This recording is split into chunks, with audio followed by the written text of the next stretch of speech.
Então, colegas, retomamos aqui, né, a terceira parte da nossa sessão das 9 horas do dia 15 de julho. Nós retomamos, agora faremos o item 70 da pauta, de relatoria da conselheira Giovana, recorrente é Caplan Serviços Técnicos Limitada Microempresa. Com a palavra, a conselheira Giovana. Bom dia, vamos lá. Esse processo também trata de exclusão do Simples Nacional em razão da existência de débitos. Eu vou tentar resumir, porque o fato é o seguinte, o contribuinte tinha 2 débitos inscritos em dívida ativa, recebeu a lista, na verdade isso aqui foi para ingresso, não foi exclusão não, deixa eu ver. É pedido de inclusão, isso foi para o ingresso no Simples Nacional. E aí ele tinha 2 débitos inscritos em dívida ativa. Eu estou até no meu voto, se vocês quiserem acompanhar, tá? E aí na folha 3 ele lista os débitos que impediram a inclusão do contribuinte no Simples, e o contribuinte, na manifestação de conformidade, ele alega que tinha sanado no prazo legal os débitos. A DRJ analisa o processo, e quando ele analisa, ele vê daqueles 2 débitos que constavam lá, de fato, o contribuinte regularizou no prazo legal, e o segundo, a DRJ disse que ainda tinha um valor residual, e que por conta daquele valor residual que ele não conseguiu regularizar dentro dos 30 dias, justifica o indeferimento da não inclusão. Então, eu vou ler esse texto que eu destaquei em amarelo, que é do acordo da DRJ, que diz assim: dados os fatos acima, mesmo que a contribuinte tivesse um único débito cujo pagamento foi intempestivo, é razão bastante para dizer que tal pendência, por si só, impõe a manutenção do indeferimento. Ou seja, o que é que acontece? O contribuinte, quando ele viu que tinha o débito, ele tentou regularizar. Na verdade, a regularização dele, dos 2 débitos inscritos em dívida ativa, ele tinha DARF, que ele tinha pago, inclusive, antes da inscrição em dívida ativa. E ele já tinha uma solicitação de pedido de revisão de débito inscrito em dívida ativa. E esse pedido também não tinha sido analisado, ele foi lá no CAC, pediu que fosse revisto, aí teve que fazer um REDAF, porque ele tinha recolhido com o código errado, o outro ele tinha recolhido com a data errada. Quando fez a realocação desses débitos, que o atendente da Receita viu que alocou, um débito, de fato, foi completamente extinto, e do outro segundo débito sobrou um valor residual, que esse valor residual, indo para a página, eu boto algumas telas que mostram aí os ajustes que foram feitos, eu estou na página 4 do voto. Após a alocação do DAF alterado, restou um saldo residual de R$15, mantendo-se parcialmente a inscrição em dívida ativa. Aí, o que é que o atendente do CAC fez?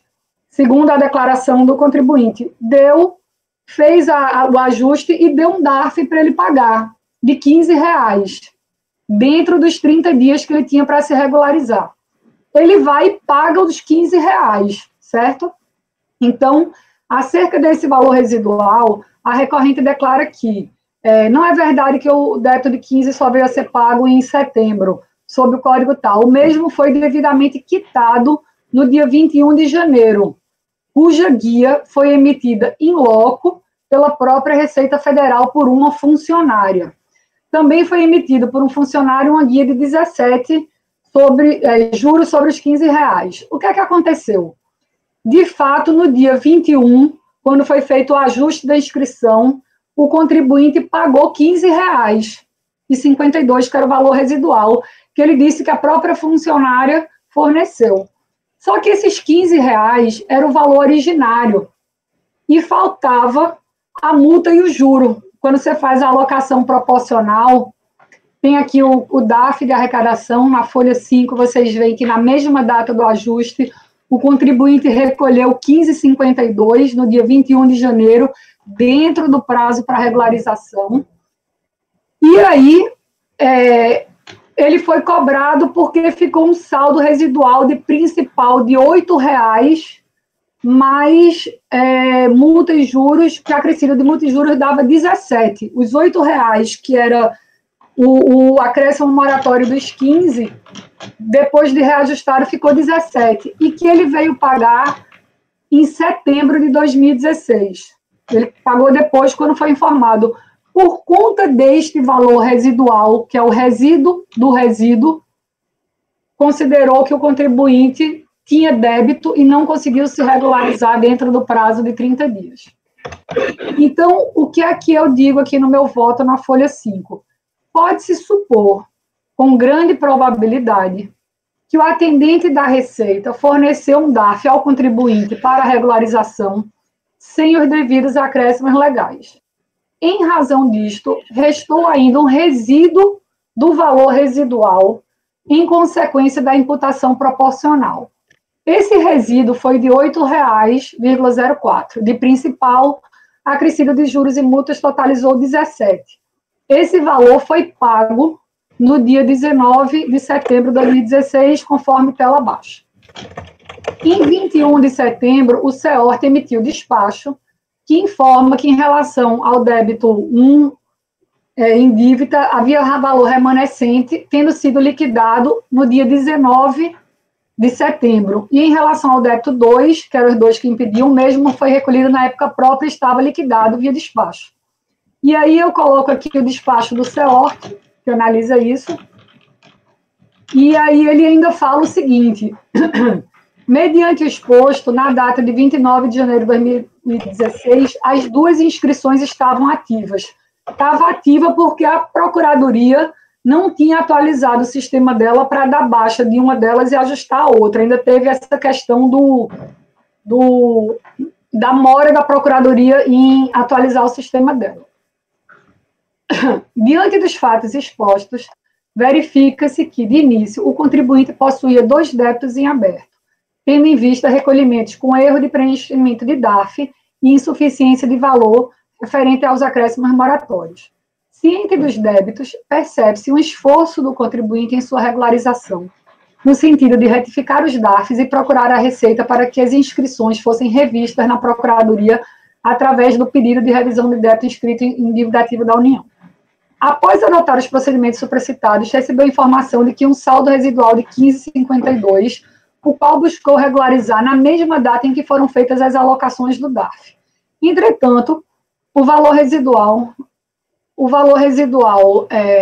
foi efetivado sem os acréscimos moratórios. Pelo relato da recorrente, foi emitido pelo próprio atendente da Receita. Entendo que tal fato induziu em erro o contribuinte que recolheu um valor menor, restando resíduo de principal no valor de R$ 8,00, que também foi quitado pelo contribuinte, provavelmente assim que teve notícia do débito, dada a constatação de seu esforço em busca da regularização. Há de se ressaltar que o próprio despacho do CEORT reconhece que ambas as inscrições na Procuradoria permaneciam ativas, mesmo após os requerimentos do contribuinte, ou seja, há indícios de que houve mora também por parte da Procuradoria em fazer os devidos ajustes no sistema de inscrição em dívida. Considerando o evidente esforço do contribuinte em buscar regularizar os débitos dentro do prazo legal, considerando ainda que há indícios de que o mesmo foi induzido em erro ao recolher o valor residual de 15,52 sem acréscimos moratórios, tanto que o valor residual de 8,04 corresponde a 0,5% do débito original, que era de 1.440, entendo que restou comprovada a regularização dos débitos no prazo legal. Quanto ao ínfimo valor recolhido após o prazo, que foi liquidado também, só que foi após o prazo, não se trata de aplicação do princípio da bagatela, mas entendo que o contribuinte não deu causa à mora, uma vez que o valor dos débitos foram consolidados pela Receita, além do que há indícios de que houve mora da Procuradoria em atualizar o sistema. Por fim, considero que a recorrente comprovou a regularização da pendência fiscal, logo há que se deferir a solicitação de opção pelo Simples Nacional. Pelo exposto, voto por dar provimento. Mudando, presidente. Então... Senhores, alguém? Certo? Está todo mundo logado? Está faltando alguém aqui, né? Faltou... Não. Dornelas. Dornelas. Ele falou e saiu. Vamos aguardar um pouco, né? Vamos esperar um pouquinho. Mas eu vou alguma dúvida, senhores? Porque o Dornelas já tinha dito ali, eu espero ele voltar, né? Mas alguma dúvida ou não?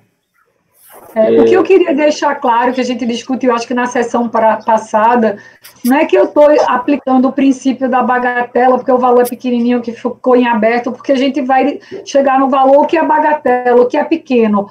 Mas eu acho que teve toda uma conjuntura que demonstra que, de fato, o contribuinte tentou regularizar integralmente no prazo legal, uma ínfima parte que eu entendo que não foi ele que deu causa, porque para quem regulariza 1.440, paga tudo ali, ele mostra até as datas do sistema, o atendente da Receita faz o ajuste, entendeu? Ele paga o DARF exatamente no mesmo valor que a Receita faz o ajuste, exatamente naquele valor, e sobra um valor residual por causa da imputação proporcional.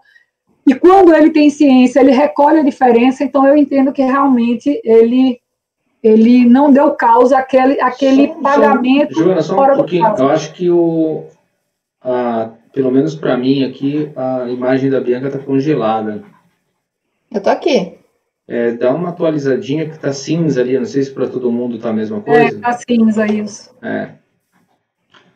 Dornelas, você que reconectou, a Bianca também reconectou. Não derrubaram aqui, me expulsaram, foi? Não entendi, de repente sair. Mas dá uma olhada na qualidade do vídeo de vocês dois, para baixar um pouquinho. Vocês reconectaram, às vezes ele volta para aquele HD lá e pode dar problema. Baixei agora. Obrigado.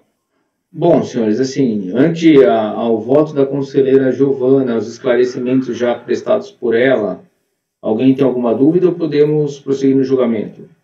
Podemos? Sim. Então, conselheiro Roberto. Acompanho a relatora. Conselheiro Dornelas. Também acompanho. Conselheiro Lisandro. Acompanho a relatora. Conselheiro Rogério. Eu acompanho a relatora. Conselheira Giovana. Desculpa, melhor pular, né? Conselheiro Lucas. Acompanho a relatora. Conselheira Bianca. Acompanho a relatora. Eu também acompanho a relatora. Então, portanto, item número 70, por unanimidade de votos, dar provimento ao recurso voluntário. Pergunto para a conselheira Bianca se a gente pode fazer o item 66 agora. Podemos sim, presidente. Podemos? Então, tá bom. Então, já coloquei os processos na pasta e já estou com acesso bem aos votos dos demais conselheiros. Ok. Então, senhores, então vamos retomar que ficou esse item 66, em razão dos problemas operacionais. A gente vai fazer o julgamento agora, então, do item 76 da pauta, com a palavra a conselheira Bianca. –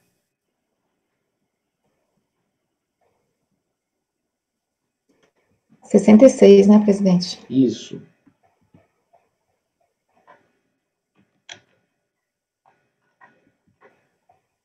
Estão me ouvindo? Fernando, eu não estou te ouvindo. Tá bloqueado. Estava mudo mesmo, tá bom? Tá bom, então vamos lá. A recorrente apurou crédito saldo negativo de RPJ no ano calendário 2003, valor de 473 mil, cuja composição foi informada em DECOMP. Visando a utilização desse crédito para extinguir débitos de PIS e COFINS mediante compensação, a recorrente transmitiu, então, determinadas DECOMPs. Após a análise das compensações declaradas, a recorrente foi intimada do despacho decisório, que reconheceu somente parte do IRPJ. Então, homologou parcialmente as compensações. A diferença do crédito declarado e reconhecido decorre das autoridades não terem validado parte do crédito relativo às estimativas mensais de RPJ de abril de 2003 e maio. Visando a reforma do despacho decisório, a recorrente apresentou manifestações de inconformidade, esclarecendo que essas estimativas mensais haviam sido extintas por compensação com créditos de IPI. E aí ela cita aqui essas DECOMPs. A despeito do esclarecimento e argumentos declinados pela recorrente, sua manifestação de conformidade foi julgada improcedente pela DRJ. O referido acórdão consigna que não houve a confirmação da quitação das estimativas mensais, pois as compensações realizadas entre esses débitos e os créditos de IPI pendiam de discussão administrativa de um outro processo. Assim, as estimativas mensais não poderiam compor o saldo negativo. Alega a recorrente que, posteriormente, essas compensações deixaram de ser homologadas por decisão definitiva proferida no processo administrativo, que está o número aqui. Dessa forma, entende que, em que pese o encerramento dessa discussão administrativa de forma desfavorável, há um fato novo que deve ser considerado neste momento. A recorrente efetuou o pagamento dos débitos correspondentes a essas duas estimativas, conforme comprovam os DARFs. Esses débitos, inclusive, já teriam sido reconhecidos como extintos pela Receita Federal, na linha do demonstrado no anexo do processo administrativo, e aí ela junta aqui na folha o número eletrônico 185. Então, tendo em vista esses documentos que foram juntados às autos, os DARFs e o extrato do processo em que constam que esses dados foram extintos por pagamento, eu entendo que a compensação deve ser homologada, já que estão satisfeitos os requisitos de liquidez e certeza do artigo 170 do CPM. É um caso um pouquinho diferente do que a gente vem vindo, porque o contribuinte ele apresenta, então, os DARFs de pagamento do outro processo em que as compensações não foram homologadas.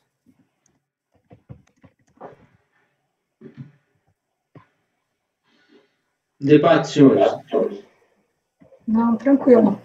Quer dizer, esse é o item 66 da pauta, né? Isso, é o item 66 da pauta. É, só para... Eu tinha tido a impressão que o Fernando tinha falado 76, por isso que eu tentei confirmar, mas acho que é 66. Eu não 66. Sei, é meu. 66, só para quem tiver, né, ouvindo e acompanhando, saber que é o 66. Que estava desligado meu microfone, era que eu falei, será ou não? Não, é porque eu ouvi 76, aí eu tinha que falar, mas o meu estava fechado também, aí... É 66, 66, né, que tinha ficado para trás, a gente está julgando. Então, era aquela questão das estimativas, é isso? Exatamente, ela conseguiu comprovar no outro processo em que estavam sendo discutidos que houve o pagamento realmente. Então, apesar de ter tido o resultado desfavorável no processo, ela comprovou o pagamento, então... Perfeito, perfeito. Senhores, alguma dúvida? Essa é aquela questão da estimativa que a gente estava falando ontem para observar se foi pago, só que esse aqui não foi homologado lá, mas o contribuinte quitou as estimativas, aí eu creio que não haja muita... ele apresenta os DARFs e apresenta a baixa dos débitos. Senhores, podemos escolher os votos, então? Conselheiro Roberto. Acompanho a relatora. Dornelas. Também. Lisandro. Acompanho a relatora. Rogério. Acompanho a relatora, presidente. Giovana. Acompanho a relatora. Lucas. Acompanho. Eu também acompanho a relatora, então, por unanimidade de votos, dar provimento ao recurso no item 66. Retomando a ordem da pauta, voltamos para a conselheira Giovana. Item 7171 da pauta, LL Pixel Comunicações Limitada Microempresa. Com a palavra, conselheira relatora.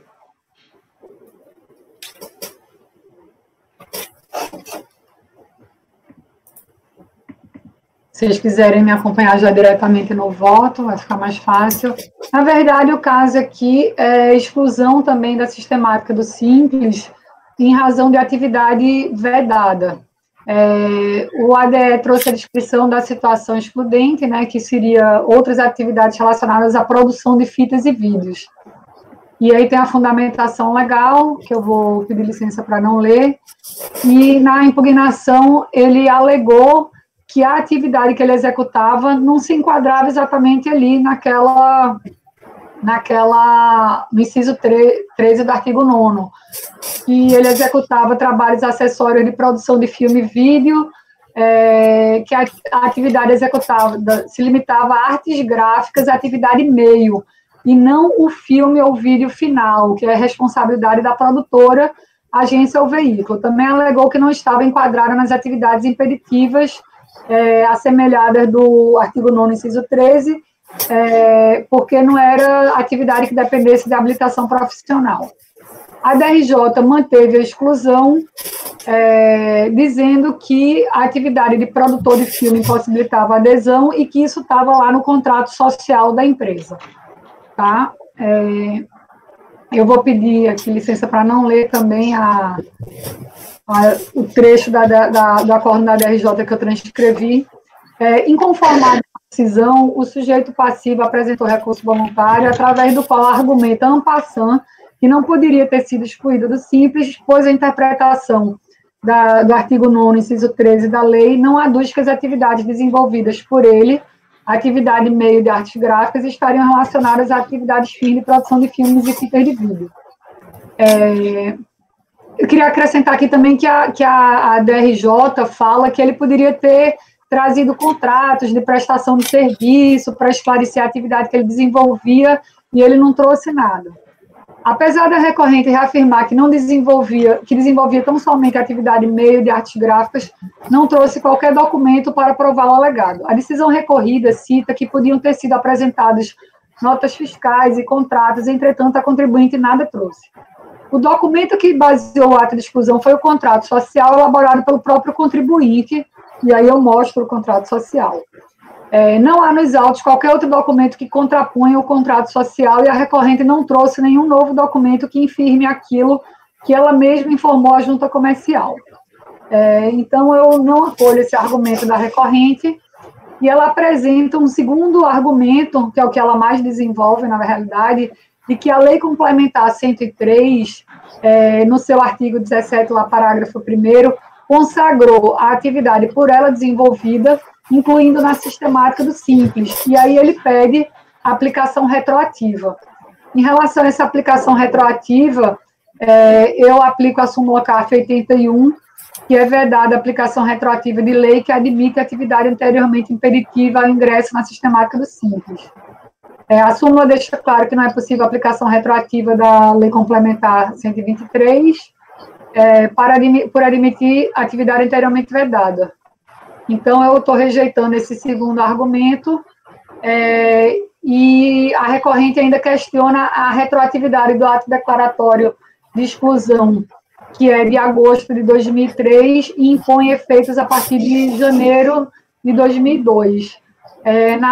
Aí eu transcrevo aqui a lei, porque isso é uma disposição expressa da lei, os efeitos da exclusão, que seriam a partir de 2000, que é uma coisa mais antiga, na verdade, ele joga um pouco mais para frente, que é janeiro de 2002, e aí eu, com base apenas neste dispositivo legal, os efeitos da exclusão dar-se-iam em abril de 2000, na verdade.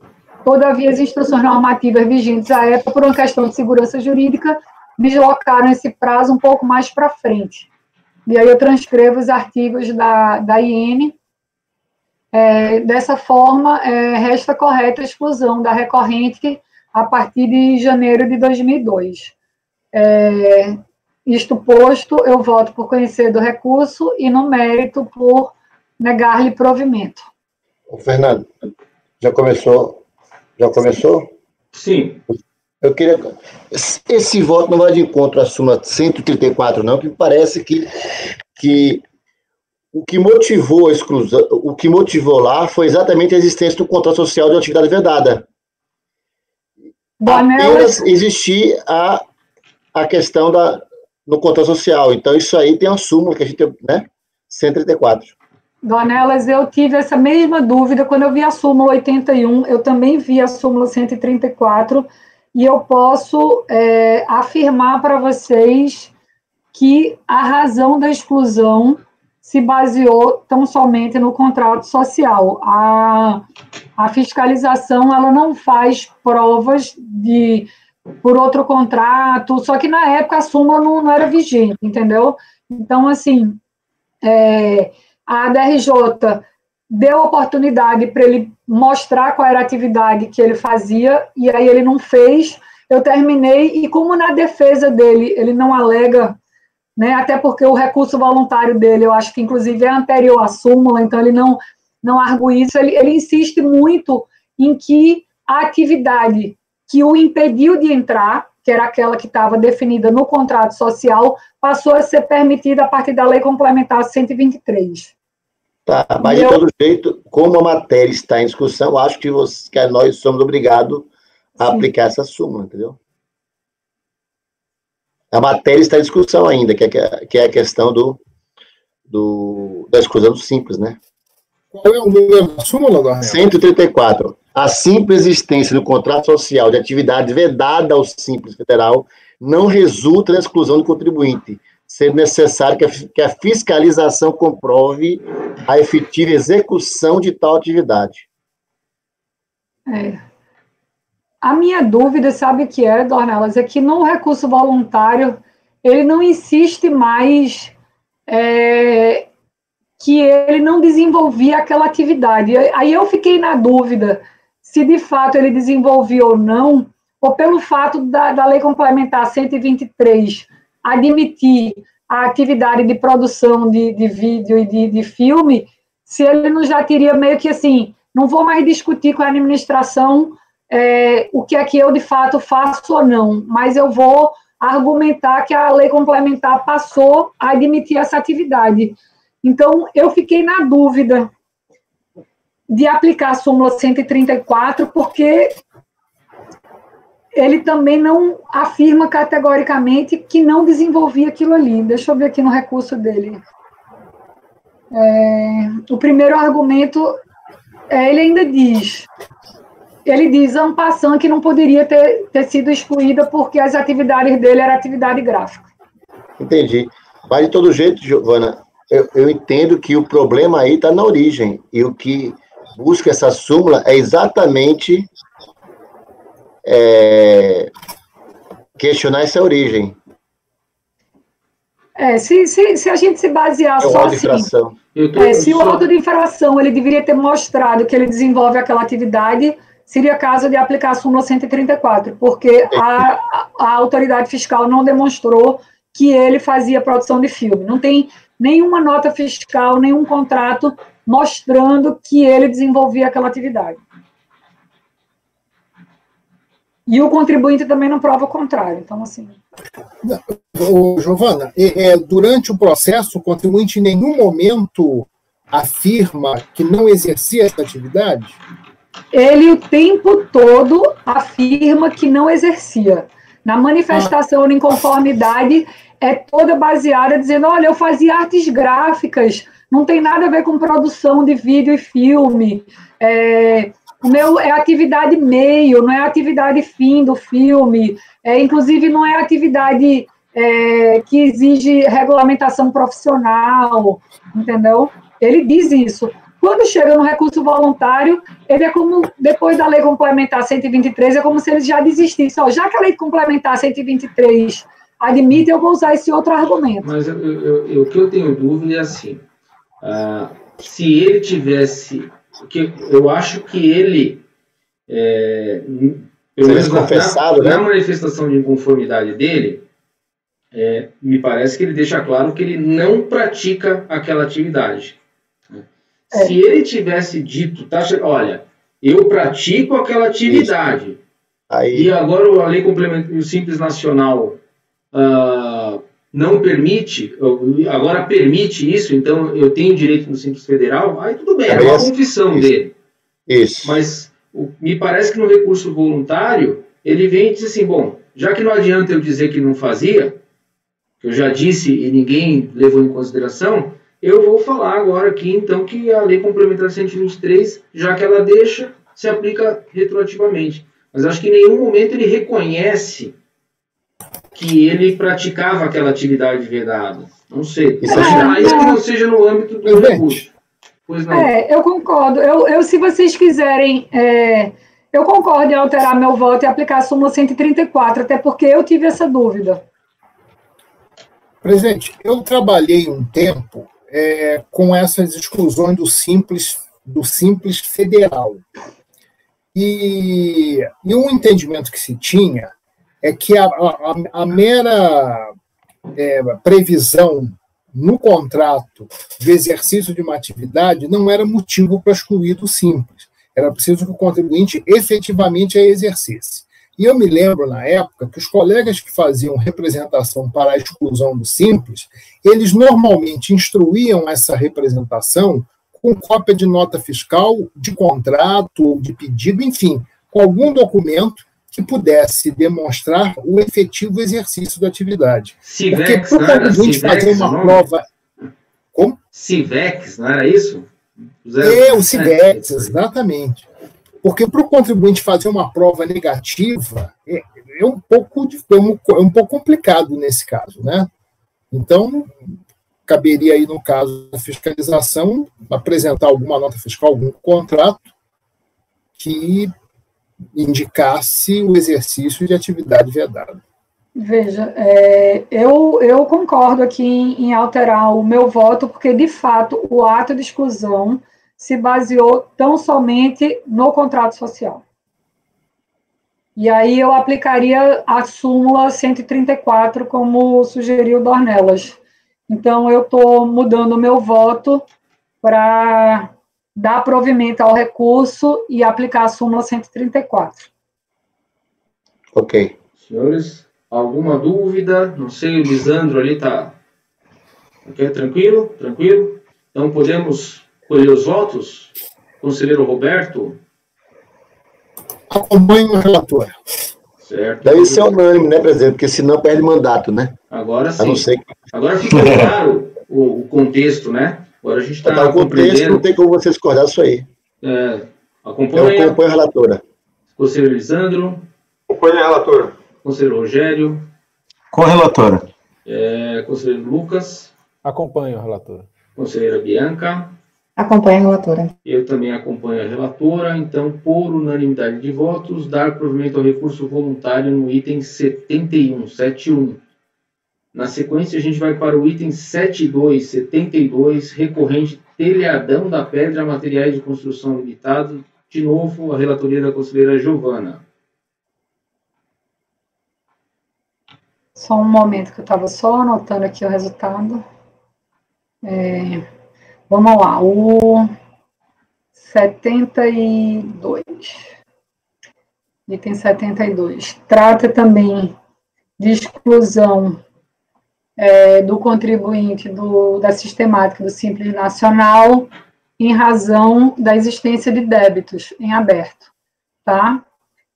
Na manifestação de inconformidade, ele alega que havia parcelado os débitos e requereu sua manutenção na sistemática do Simples. A DRJ manteve o ato de exclusão porque o ato de exclusão do Simples foi em novembro de 2015, tá? Só para vocês guardarem, guarda essa data, novembro de 2015. A DRJ manteve o ato de exclusão e a decisão diz que ele não conseguiu se regularizar no prazo legal e ela informa que em fevereiro de 2017 os débitos que ensejaram a exclusão ainda encontravam-se na situação devedor, certo? Ele foi excluído em novembro de 2015, fevereiro de 2017 a DRJ estava julgando e disse, esse débito que justificou que ensejou a exclusão ainda estava devedor em fevereiro de 2017. E aí eu cito aqui o trecho da decisão da DRJ. No recurso voluntário, o sujeito passivo alega que parcelou os débitos em outubro de 2015 e apresenta relatórios com período de parcelamento. A decisão recorrida faz referência aos débitos com período de apuração abril de 2015, maio de 2015, relacionados no ADE tal de folha 7, que permaneciam na situação devedor em fevereiro de 2017. Certo? Faz referência só a esses dois débitos. Entretanto, compulsão dos autos, constato que o referido ADE não menciona os referidos débitos como causa para exclusão da recorrente do Simples, vide tela do ADE. Então, o ADE, lá embaixo, ele cita os débitos que ensejaram a exclusão. O débito que a DRJ citou para manter o ato do ADE, que disse que em fevereiro esses débitos estavam em aberto, eles não constam do ADE, certo?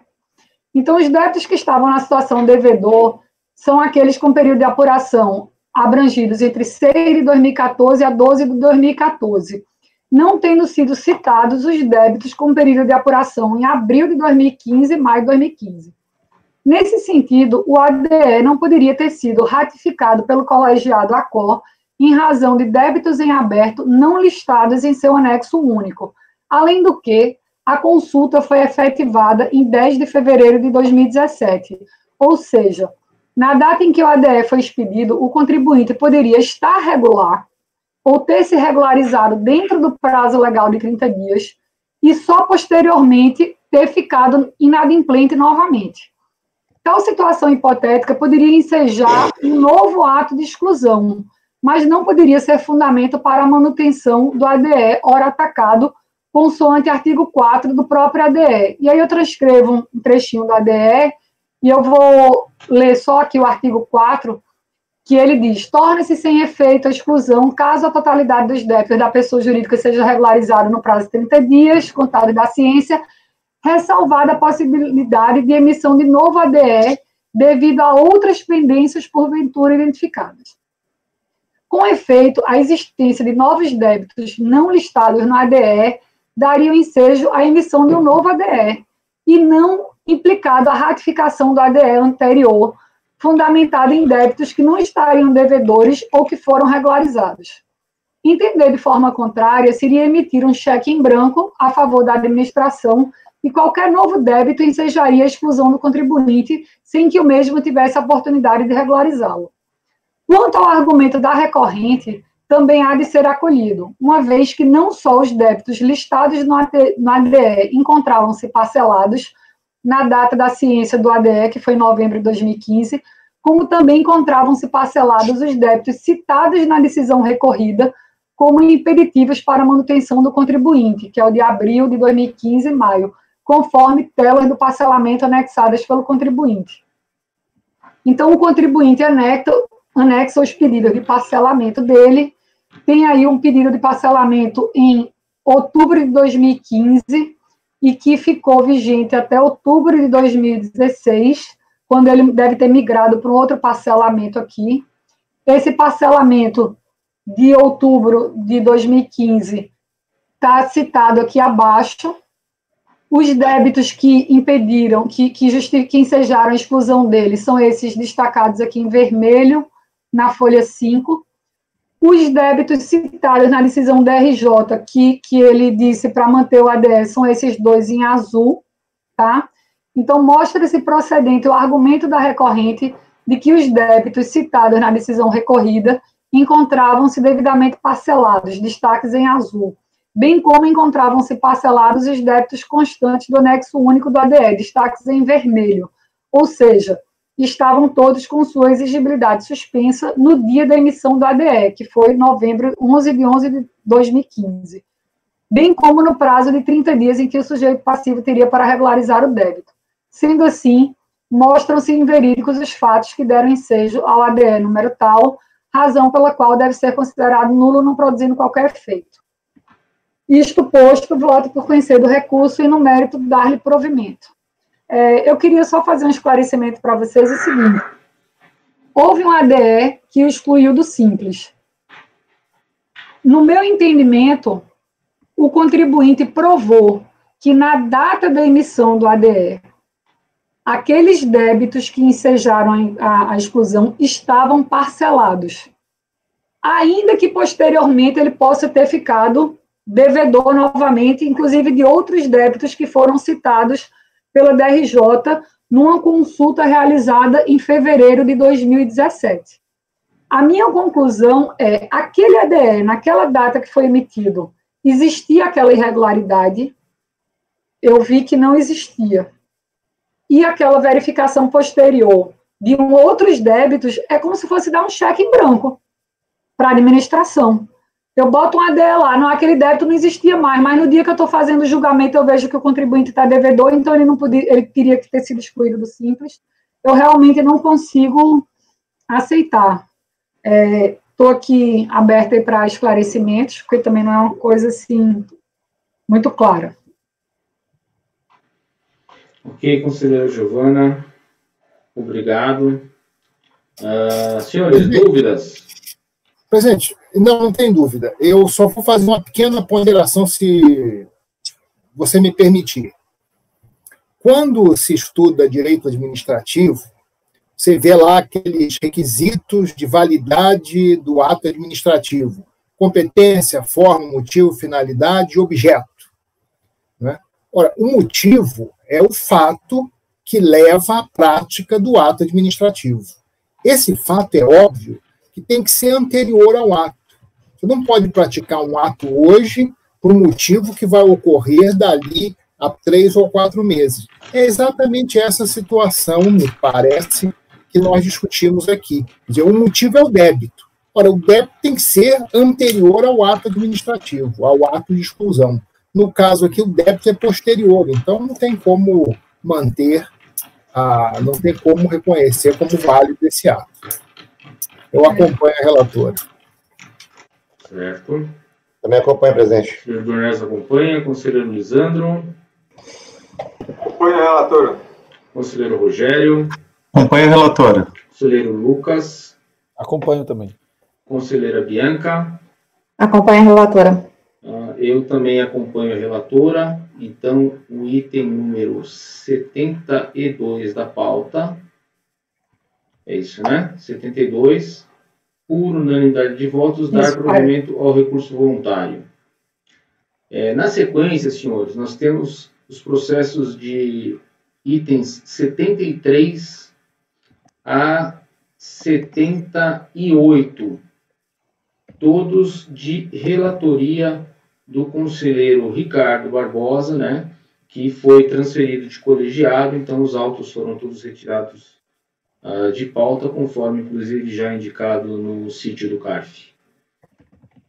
Na sequência, então, vamos ao item número 79 da pauta, 79, recorrente é Edson Marlon Brandes, microempresa, de relatoria do conselheiro Rogério, a quem eu passo a palavra.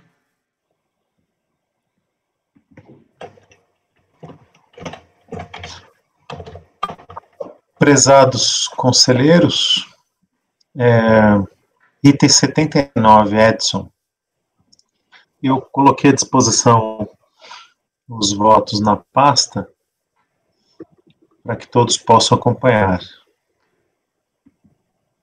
Deixa eu tentar aqui fazer uma síntese desse caso. Só um instante.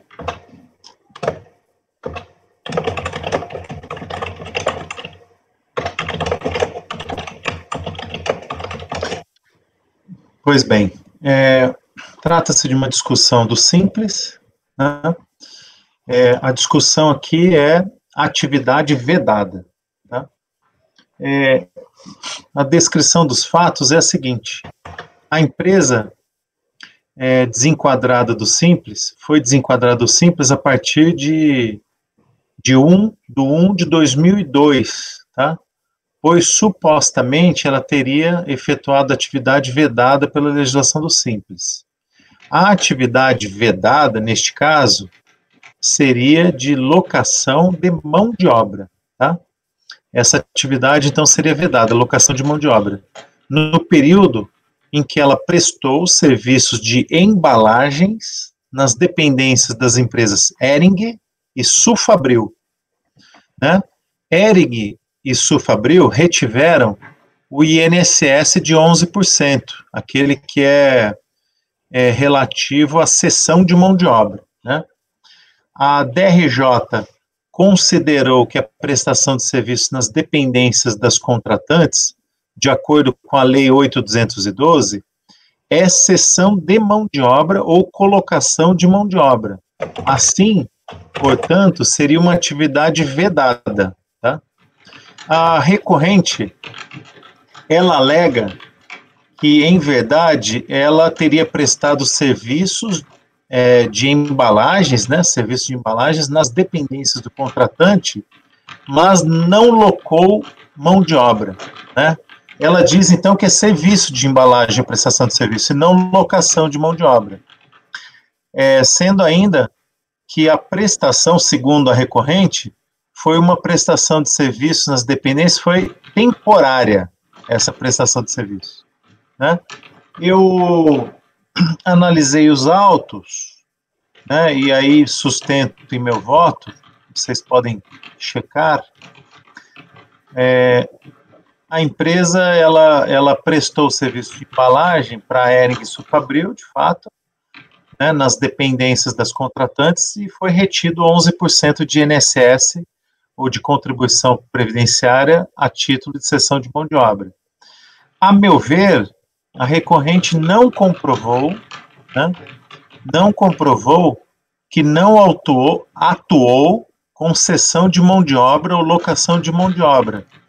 Ela, no campo de provas, ela não juntou o contrato de prestação de serviço, bem como, a meu ver, ela não comprovou que os seus funcionários não eram subordinados aos funcionários das contratantes.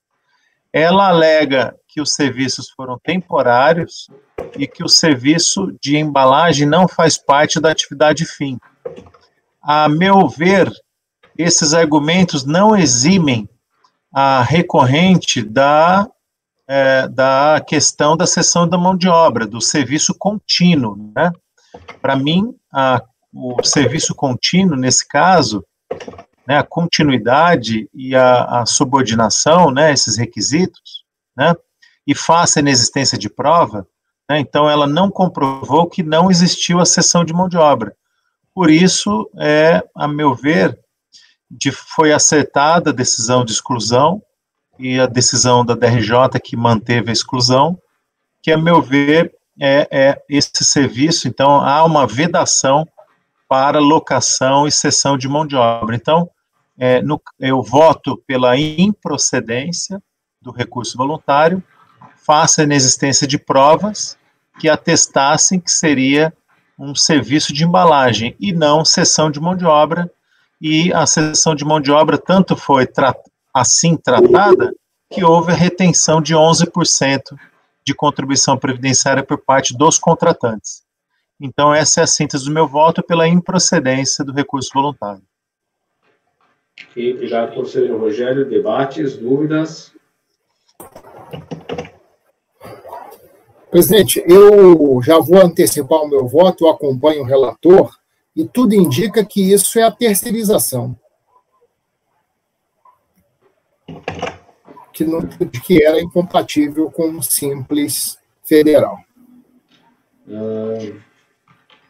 Mais dúvidas, senhores? Estão em condição de julgar?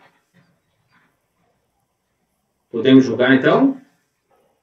Então, vamos lá. O conselheiro Roberto já informou que acompanha o relator, né?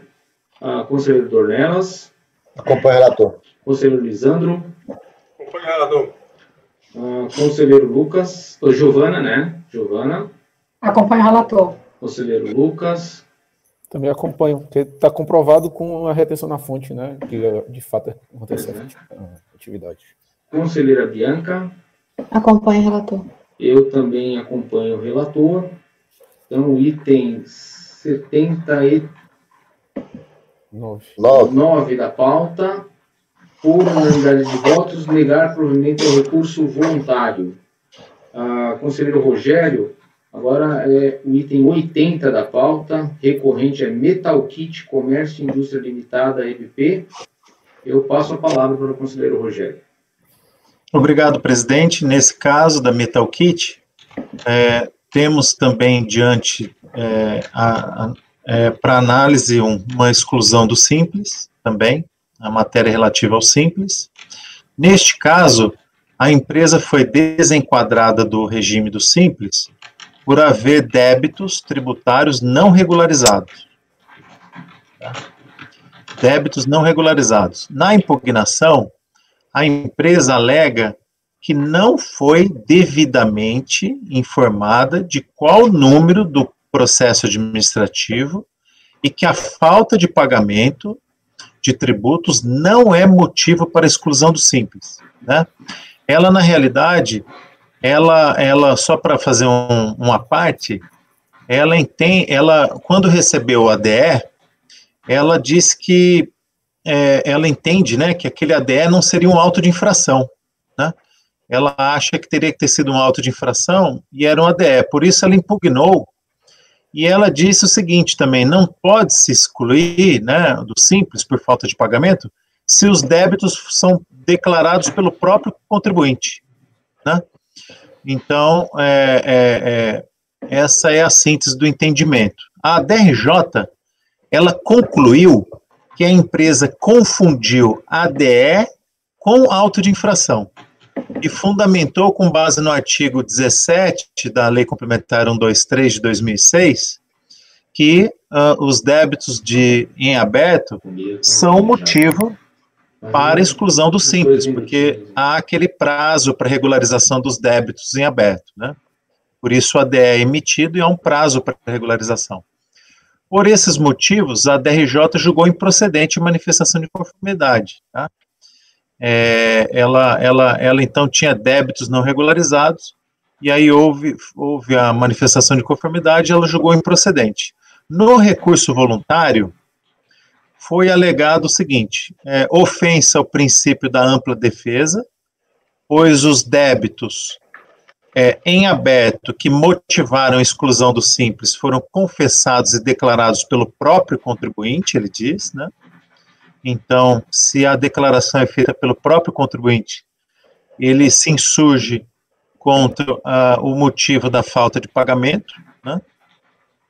E, ademais, que haver débitos tributários em aberto não é motivo para exclusão do Simples, e tal decisão do fisco teria motivo arrecadatório, tá? No meu voto, eu sustento, então, que a existência de débitos é, sim, motivo para exclusão do Simples, né, conforme o artigo 17 da Lei Complementar 123, e eu, de fato, aqui não encontrei prova ou outras razões que assistem a recorrente, por isso eu julguei improcedente o recurso voluntário. Essa é a síntese desse caso da Metal Kit, presidente. Ok, conselheiro Rogério, agradeço. Senhores, alguma dúvida? Não? Alguém diverge do voto do conselheiro Rogério em negar provimento ao recurso voluntário no item 80? Ninguém diverge? Então, vou proclamar aqui o resultado do item 80. Por unanimidade de votos, negar provimento ao recurso voluntário no item 80.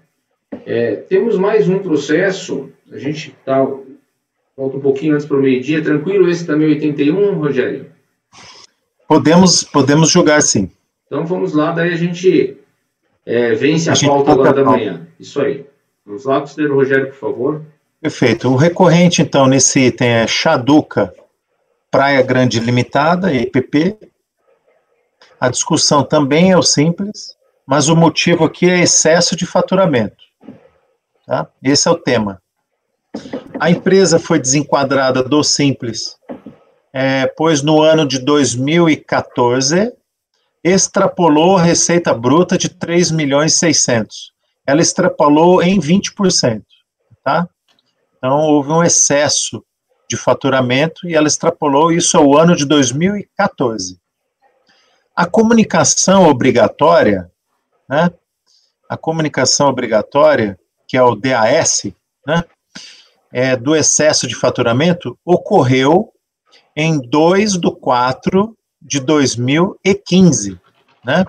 Citando nessa comunicação que o fato que gerou a exclusão teria ocorrido em 1/1/2015. Então, aqui eu trago a atenção dos senhores que houve um erro de forma, né, na data em que foi formado o período de exclusão, porque se o excesso de receita ou de faturamento ocorreu em 2014, né, e a comunicação se deu no início de 2015, né, tendo sido colocado que o fato que ocorreu a exclusão foi do 1/2015, está equivocado, isso foi errado. Deveria ter sido 1/1/2014, que foi o ano que ocorreu o excesso de faturamento. Então, dito isto, assim, a empresa não poderia ter optado pelo Simples em 2016, ano seguinte, ou seja, se 2014 houve um excesso, 2015 ela estaria excluída, ela poderia voltar em 2016, né? 14 excesso, 15 não pode, 16 pode voltar, né? Então, 15, ela estaria desenquadrada, ela não estaria no Simples, ela tributaria de acordo com o lucro presumido. Então, a empresa não poderia optar em 2016, mas porque houve um erro. Ela disse que o ano da exclusão foi 1/1 de 2015, então ela estaria excluída no ano seguinte. Mas houve um erro na informação, porque não seria 1/1 de 2015, não, seria 1/1 de 2014, o ano que houve o excesso de faturamento. Na manifestação de inconformidade, foi alegado que o excesso de receita, né, ou de faturamento, ocorreu em 2014. E por isso, em 2015, a empresa recolheu os tributos pelo lucro presumido. Assim, em 2016, ela poderia voltar para o Simples, né? A DRJ julgou improcedente a manifestação de inconformidade, alegando que o próprio contribuinte informou que o excesso de receita de faturamento ocorreu em 1/1 de 2015, e por isso, em 2016, ela não poderia optar pelo Simples.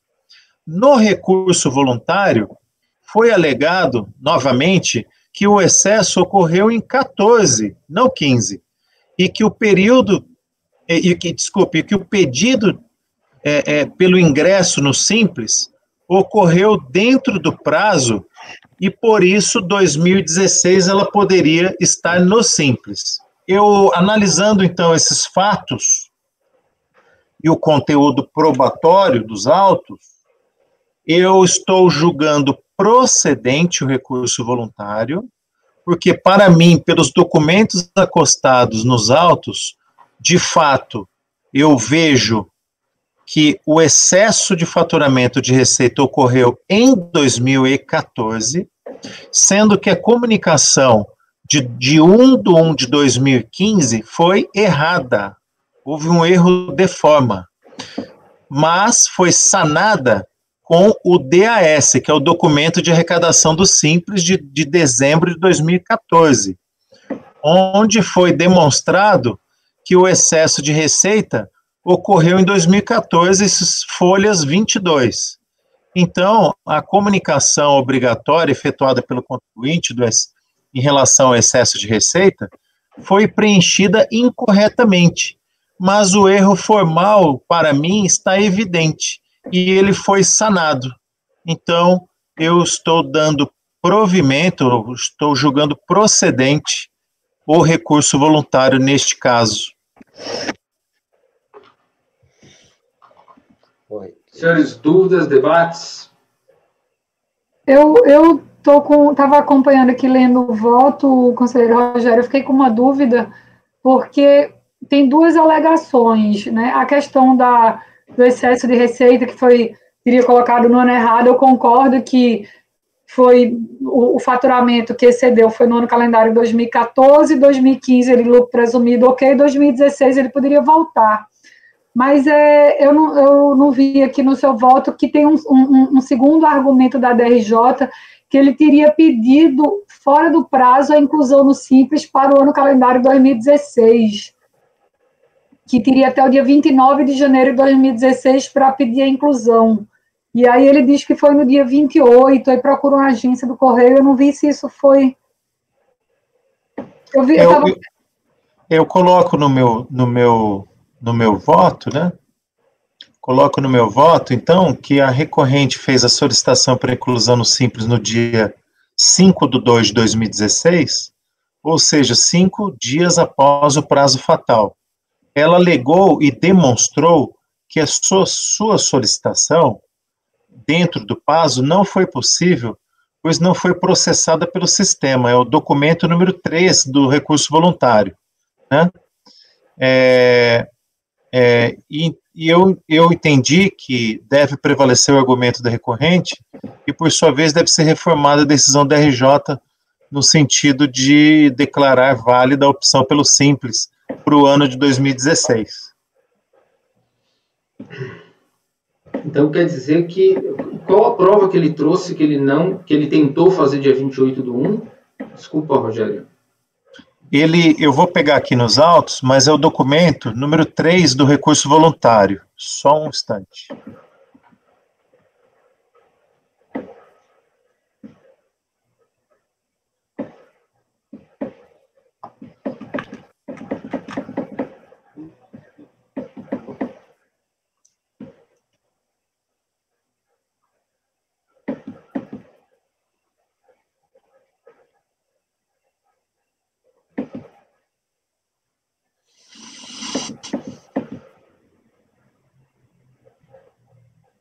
Documento 3, na página 80.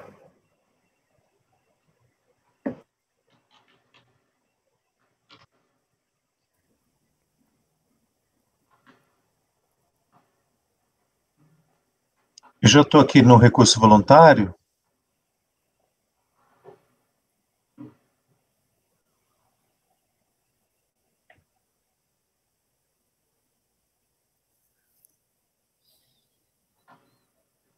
Página 80, né?